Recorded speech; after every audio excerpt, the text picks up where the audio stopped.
to episode 2 of my university journey series. In this episode, I'm going to talk about how I ended up studying what I studied. And if you watched the first episode, I talked about how I wanted to be a pharmacist. So let's get started and get to know more about this journey. I remember the time my former classmate, who was at university already, came on a break. So he talked about Cavendish and Copperbelt University being open for admission. So I applied at Cavendish University through him because he had a smartphone. But for the Copperbelt University, I just had to tell my uncle to do it for me. Also because I didn't know how to go about the process of application, as well as that I didn't have the smartphone to do so. So that's how he applied for me. Now the interesting part comes where he asked me what I wanted to apply for. Yeah, I didn't know what to apply for when he asked me. Then I was like, anything, can you apply for me in law? Can you? Now I had all these undecided thoughts, Then fortunately, maybe he just saw my results himself. He applied for me in banking and finance. And that's how I ended up studying banking and finance.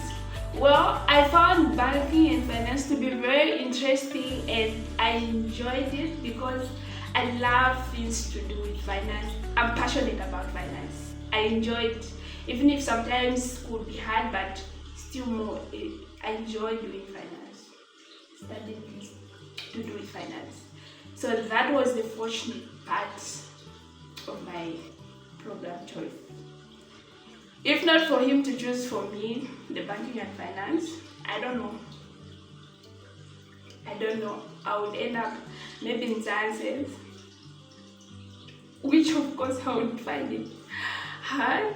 I would pull through, but it would be hard for me. So I thank him for applying for me in banking and finance. And that's why we talk about this, because I know how hard it is for someone who is maybe in a rural setup to know how to apply or to just have an idea when the institutions advertise for admission. It's so hard. So sometimes you end up having this information last minute.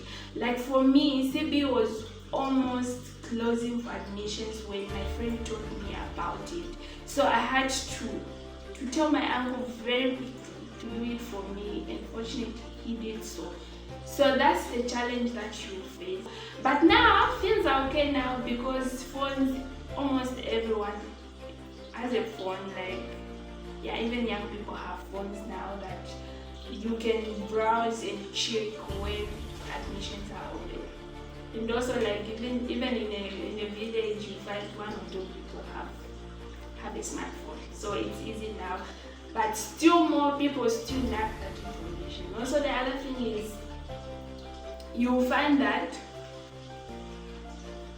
people do not have the information that there are actually a lot of programs that are offered at these universities. It's not only the ones that we know, because mostly you find that you only know what you are exposed to, or you only know what the people in your community or in your town have studied. Those are the same programs you are familiar to, but there are actually a lot of programs, and that's why it's important